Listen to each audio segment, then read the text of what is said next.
नमस्कार, जोहार। मैं याचना जायसवाल, आप देख रहे हैं न्यूज झारखंड। चलिए जानते हैं सुबह से लेकर शाम तक की झारखंड की तमाम बड़ी खबरों को। नक्सलियों ने किया 2 करोड़ से ज्यादा का नुकसान। देर रात शिवपुर कठौतिया रेलवे लाइन पर माओवादियों ने किया हमला, कई गाड़ियां फूंकी, मोबाइल छीने। नक्सलियों ने हजारीबाग जिले के कटकमसांडी थाना क्षेत्र के शाहपुर हेसा कुंदर गांव में भारी नुकसान पहुंचाया है। घटना देर रात 2 बजे के बाद की है। इलाके में 4 वाहन को जला दिया गया। इस हादसे में 2 हाईवा, एक पेलोडर और एक पिकअप शामिल है। माओवादी उग्रवादियों ने कटकमसांडी थाना क्षेत्र के शिवपुर कठौतिया रेलवे लाइन निर्माण स्थल कटकमसांडी थाना क्षेत्र के शाहपुरा के सीमा में 11 अक्टूबर की देर रात लगभग 1:30 पर हमला कर दिया। रॉयल इन्फो कंट्रोल लिमिटेड में 30 से 40 की संख्या में पहुंचे उग्रवादियों ने दस्ताने सीमा पहाड़ी मंदिर के सामने वाले कैंप में धावा बोला और वहां कार्यरत 15 से 20 कर्मियों को कब्जे में ले लिया। सभी को रेलवे लाइन को पार कर दूसरी तरफ स्थित कैंप में रखा गया और चारों तरफ से घेर लिया गया। 5 से 7 लोग कैंप के अंदर आए और सोए कर्मियों को उठाया। 15 लोगों का मोबाइल छीन लिया और कैंप के एक रूम में सभी को बंद कर दिया। गाड़ी से डीजल निकालकर 2 हाईवा और एक जेसीबी भी मशीन पर छिड़क कर आग लगा दी।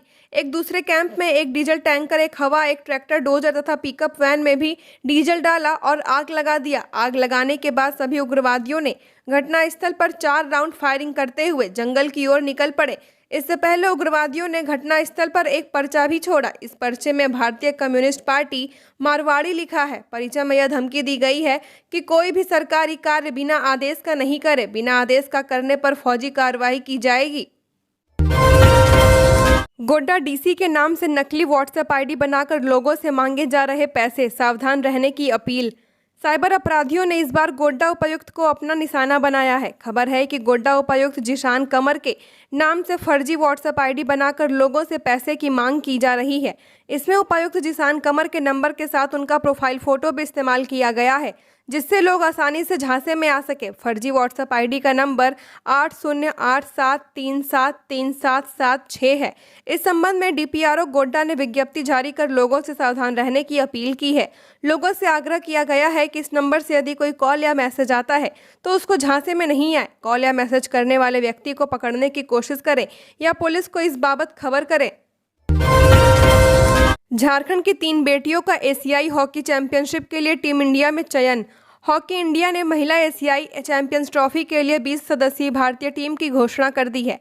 इस टीम में झारखंड की भी 3 खिलाड़ी शामिल हैं। इस चैंपियंस ट्रॉफी का आयोजन 27 अक्टूबर से 5 नवंबर तक होगा। इस टीम का नेतृत्व करेंगी और दीप ग्रेस एक्का को कप्तान बनाया गया है। भारतीय टीम 27 अक्टूबर को रांची में थाईलैंड के खिलाफ मैच खेलेगी। 28 अक्टूबर को मलेशिया के साथ तीसरा मैच, 30 अक्टूबर को चीन से और 31 अक्टूबर को जापान से होगा। इसके बाद टीम अपना आखिरी लीग मैच 2 नवंबर को कोरिया के खिलाफ खेलेगी। टूर्नामेंट का सेमीफाइनल 4 नवंबर और फाइनल 5 नवंबर को खेला जाएगा। मुख्य कोच जेनेक सोपमैन ने कहा, यह एक महत्वपूर्ण टूर्नामेंट खेला जा रहा है। लाठीचार्ज के बाद फिर एचईसी के कर्मचारी सड़क पर उतरे। 19 महीने के बकाया वेतन की कर रहे मांग। एचईसी कर्मियों ने गुरुवार एचईसी हेडक्वार्टर रोड को जाम कर रखा है। इस रोड से किसी भी वाहन को प्रवेश की अनुमति नहीं है। यह आक्रोश बुधवार को हुए लाठीचार्ज के बाद देखने को मिल रहा है।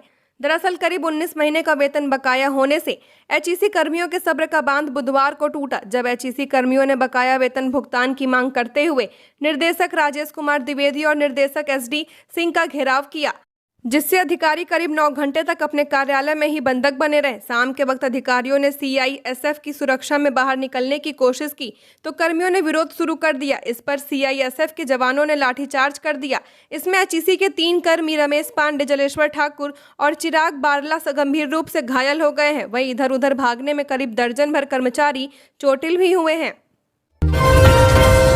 महिला टीचर का नंबर अश्लील मैसेज के साथ किया पब्लिक। अब डीएसपी एमयू के इन 6 स्टूडेंट को लेना होगा टीसी। डीएसपी एमयू में एक महिला टीचर के नंबर कुछ छात्रों ने अश्लील मैसेज के साथ पब्लिक कर दिया, जिसके बाद विश्वविद्यालय में हड़कंप मच गया। मामले पर विश्वविद्यालय प्रशासन ने तुरंत एक्शन लेते हुए 6 स्टूडेंट्स को टीसी लेने को कहा गया है। साथ ही कमेटी द्वारा कहा है कि अगर वो छात्र टीसी नहीं लेंगे तो उन्हें निष्कासित करने की अनुशंसा की जाएगी। जानकारी के अनुसार छात्रों ने महिला टीचर का mobile number boys common room में अभद्र संदेश के वायरल कर दिया है। बता दें कि मामले की जांच के लिए कमेटी का गठन किया गया था। जांच कमेटी में डॉक्टर खुर्दीस, डॉक्टर अभय सागर मिंज, डॉक्टर शालिनी लाल, डॉक्टर पीयूष बाला और डॉक्टर सूची संतोष बरवार शामिल थे। गठित कमेटी ने अपनी रिपोर्ट विश्वविद्यालय प्रशासन को सौंप दी है। रिपोर्ट सौंपने से पहले कमेटी ने उन छात्रों के अभिभावकों से बात की, साथ ही पीड़ित महिला टीचर का पक्ष भी सुना। बता दें कि पीड़िता ने इस संबंध में कोतवाली थाने में भी शिकायत दर्ज कराई थी। जांच कमेटी में डॉक्टर खुर्शीद, डॉक्टर अभय सागर, डॉक्टर शालिनी लाल, डॉक्टर पीयूष बाला और डॉक्टर सूची संतोष बराबर शामिल थे। मानसून की विदाई, दुर्गा पूजा के दौरान शुष्क रहेगा मौसम, तापमान में हल्की गिरावट संभव, बढ़ सकती है ठंड। मानसून की विदाई हो रही है। अब राज्य के कई हिस्सों में तापमान में भी गिरावट दर्ज की जा रही है। मौसम विभाग ने 14 अक्टूबर से राज्य में तापमान कम होने की संभावना जाहिर की है। राज्य में अब अधिकतम तापमान में भी गिरावट देखी जा रही है।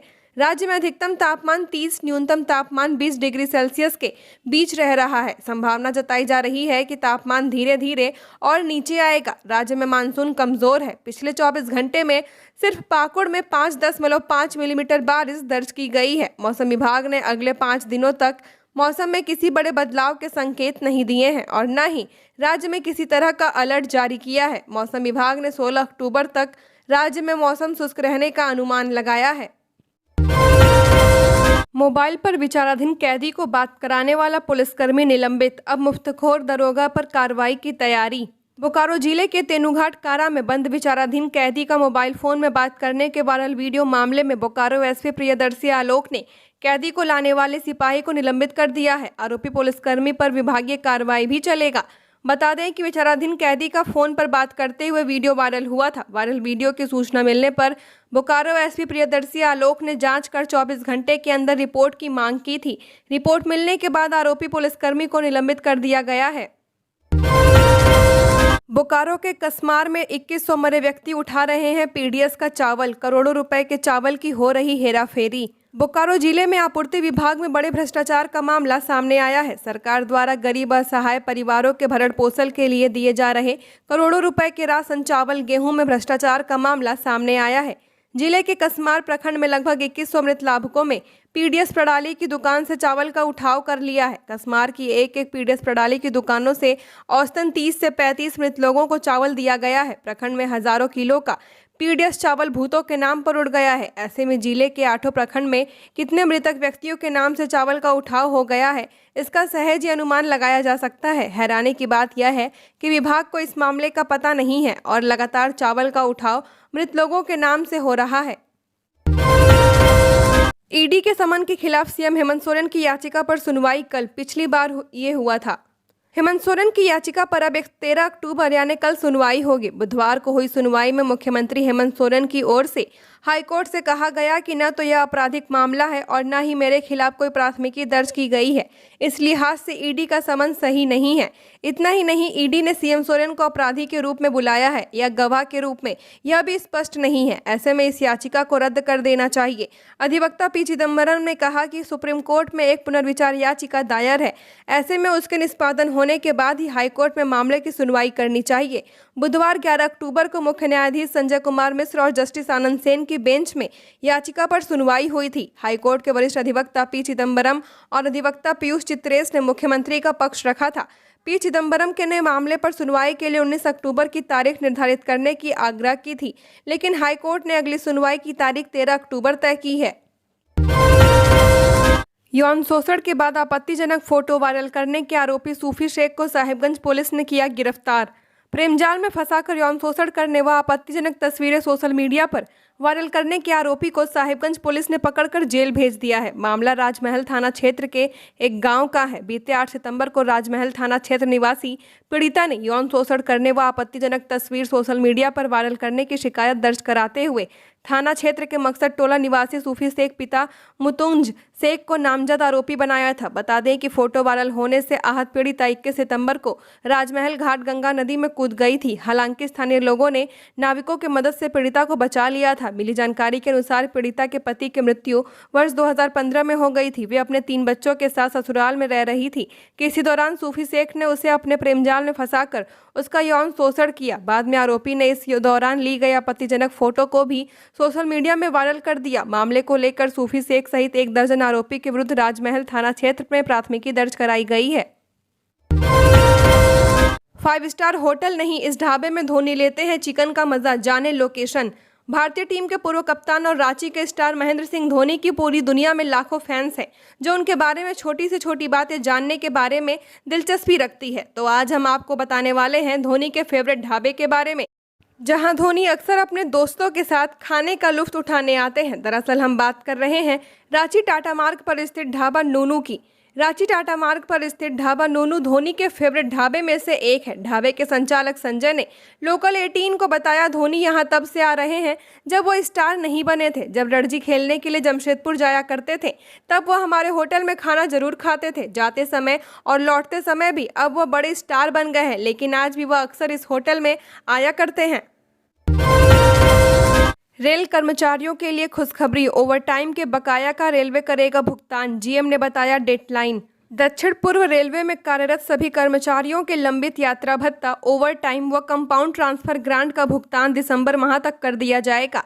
इसके लिए रेलवे बोर्ड को पत्र भेजा जा चुका है। दक्षिण पूर्व रेलवे के महाप्रबंधक अनिल कुमार मिश्रा ने बुधवार को मेंस कांग्रेस चक्रधरपुर मंडल के संयोजक शशि मिश्रा को यह आश्वासन दिया। 450 करोड़ से एयरपोर्ट की तर्ज पर तैयार होगा टाटानगर रेलवे स्टेशन। इस माह के अंत तक स्कीम हो जाएगी तैयार। टाटानगर को वर्ल्ड क्लास रेलवे स्टेशन बनाया जाएगा। एयरपोर्ट की तर्ज पर यहां सुविधाएं होंगी। दक्षिण पूर्व रेलवे के महाप्रबंधक जीएम अनिल कुमार मिश्रा ने बुधवार को टाटानगर स्टेशन निरीक्षण के दौरान पत्रकारों से बातचीत में यह बात कही। उन्होंने बताया कि टाटानगर स्टेशन के रीडेवलपमेंट को लेकर इस माह के अंत तक स्कीम तैयार हो जाएगी। स्कीम रिव्यू के बाद नवंबर तक डीपीआर तैयार हो जाएगा, उसे रेलवे बोर्ड भेजा जाएगा। मंजूरी के बाद काम शुरू होगा। उन्होंने बताया कि 400 से 450 करोड़ रुपए की लागत आएगी। बर्मा माइंस और पुराना बिल्डिंग के पास दोनों तरफ से निर्माण कराया जाएगा। 36 मीटर चौड़ा दोनों ओर रूफ प्लाजा होगा। लिफ्ट और स्वचालित सीढ़ी की सुविधा अभी प्लेटफॉर्म पर होगी। जीएम ने कहा कि अतिक्रमणकारियों को खुद स्टेशन यार्ड और 3rd रेलवे लाइन को बनाने में सहयोग करना चाहिए। वे खुद से अतिक्रमण हटा ले। कहा कि पुनर्वास का कोई प्रावधान रेलवे के पास नहीं है, यह राज्य सरकार का मसला है। राज्य सरकार विधि व्यवस्था संधारित करती है। हम लोगों को अपना एरिया खाली कराकर काम कराना है। चुनाव की तैयारियों पर मिला प्रशिक्षण। लोकसभा चुनाव की तैयारियों को लेकर मुख्य निर्वाचन पदाधिकारी कार्यालय में राज्य स्तरीय निर्वाचक निबंधन पदाधिकारियों का प्रशिक्षण हुआ। इसमें कई विधानसभा क्षेत्रों से ईआरओ पदाधिकारी प्रशिक्षित हुए, जबकि बचे हुए पदाधिकारियों को 14 अक्टूबर को ट्रेनिंग दी जाएगी। मुख्य निर्वाचन पदाधिकारी के रवि कुमार ने जिला चुनाव प्रबंधन योजना वल्नरेबिलिटी मैपिंग स्वीप के बारे में विस्तृत से ट्रेनिंग दिया। वहीं हाल ही में कराए गए कैंप सर्वे के आंकड़ों की भी जानकारी दी। उन्होंने कहा कि निर्वाचन प्रणाली को लेकर भ्रांतियां या अज्ञानता दूर करने के लिए सभी को सम्मिलित रूप से प्रयास करना होगा। मौके पर निर्वाचन विभाग के अन्य पदाधिकारी भी मौजूद थे। झारखंड में सिर्फ जाति नहीं, आर्थिक और शैक्षणिक गणना भी होनी चाहिए, मंत्री आलमगीर आलम। जाति जनगणना की मांग बिहार के बाद अब झारखंड में भी तेज होने लगी है। स्वास्थ्य मंत्री बन्ना गुप्ता के बाद ग्रामीण विकास मंत्री आलमगीर आलम ने भी राज्य में जाति जनगणना की पैरवी की। मंत्री ने कहा कि झारखंड में भी जाति जनगणना होनी चाहिए और इसे कराया जाएगा। मंत्री आलमगीर आलम ने कहा कि जाति जनगणना के साथ शैक्षणिक आर्थिक गणना भी होनी चाहिए, जिससे ये समझ में आए कि नौकरी पेशा में कितने लोग हैं, उनकी स्थिति क्या है। मंत्री ने जिला समाज कल्याण विभाग के जागरूकता रथ कार्यक्रम में शामिल होने के दौरान ये बात कही। मंत्री ने कहा कि कांग्रेस पार्टी का स्टैंड है कि जाति जनगणना हो और इसे राज्य में कराया जाएगा। मंत्री ने कहा कि इससे समाज में असमानता को कम करने में मदद मिलेगी, पिछड़े लोगों को आगे लाने का प्रयास होगा। मंत्री ने कहा कि जाति जनगणना से पिछड़ापन को भी दूर किया जा सकता है। झारखंड के राज्यपाल सीपी राधाकृष्णन की सुरक्षा में चूक, मंच पर पहुंचा नशेड़ी युवक। जमशेदपुर के बिष्टुपुर के गोपाल मैदान में चल रहे आदि महोत्सव में बुधवार को राज्यपाल सीपी राधाकृष्णन की सुरक्षा में चूक का मामला सामने आया है। समारोह के दौरान ही मंच पर एक युवक चढ़ गया। हालांकि बाद में पुलिस ने उसे घेरे में ले लिया और बाहर कर दिया। कहा जा रहा है कि जिस समय युवक मंच पर चढ़ा था उस समय नशे में था। हालांकि पुलिस इससे इनकार कर रही है। गोपाल मैदान में आदि महोत्सव समारोह को संबोधित करने के बाद राज्यपाल सीपी राधाकृष्णन मंच के सामने बैठी थीं और कलाकार आदिवासी पारंपरिक नृत्य प्रस्तुत कर रहे थे। तभी गीत पेश कर रही कलाकार ने पुलिसकर्मियों की तरफ इशारा करते हुए कहा कि देखिए, मंच पर कोई चला आया है। इसके बाद जवानों ने मंच पर चढ़े युवक को घेरे में ले लिया। इस संबंध में पूर्वी सिंहभूम के एसएसपी कौशल किशोर का कहना है कि इस घटना की जांच की जिम्मेदारी एएसपी को सौंपी गई है। जांच रिपोर्ट के अनुरूप करवाई जाएगी। पूजा सिंघल और विष्णु अग्रवाल को जल्द भेजा जा सकता है जेल। निलंबित आईएएस पूजा सिंघल और कारोबारी विष्णु अग्रवाल को जल्द ही रिम्स से बिरसा मुंडा कारागार भेजा जा सकता है। सूत्रों के अनुसार पूजा सिंघल का मेडिकल बोर्ड मंगलवार को कराया गया, जिसमें डॉक्टरों ने उन्हें स्वस्थ पाया। अब 1 से 2 दिन में विष्णु अग्रवाल का मेडिकल बोर्ड होगा। इसमें उनके स्वास्थ्य का रिव्यू किया जाएगा। विष्णु अग्रवाल के मेडिकल रिव्यू से पहले सर्जरी विभाग के डॉक्टरों की सलाह पर कुछ आवश्यक जांच भी कराई जा सकती है। इसके बाद बोर्ड की बैठक होगी। इसमें सब कुछ ठीक होने पर उन्हें भी रिम्स से छुट्टी दी जाएगी। गौरतलब है कि ईडी की ओर से पूजा सिंघल की हेल्थ रिपोर्ट मांगी गई थी। रिम्स ने जांच कर रिपोर्ट ईडी को भेज दिया है। सूत्रों ने बताया कि विष्णु अग्रवाल के स्वास्थ्य से संबंधित जानकारी भी ईडी ने मांगी है, इसलिए प्रबंधन उनका बोर्ड गठित करने की तैयारी कर रहा है। रिम्स में बुधवार को अंग प्रत्यारोपण को लेकर निर्देशक राजीव कुमार गुप्ता की अध्यक्षता में state organ and tissue transplant organisation की बैठक हुई। इस दौरान किडनी समेत अन्य अंगों के प्रत्यारोपण पर विचार किया जाएगा। सोटो के नोडल पदाधिकारी डॉक्टर राजीव रंजन ने प्रत्यारोपण शुरू करने से पहले की आवश्यक प्रक्रिया के बारे में भी सभी विभागों को अवगत कराया। झारखंड की और खबरों के लिए बने रहिए हमारे साथ। हमारे चैनल न्यूज़ झारखंड पर चैनल को सब्सक्राइब करें, साथ बेल आइकन को प्रेस करें। नमस्कार।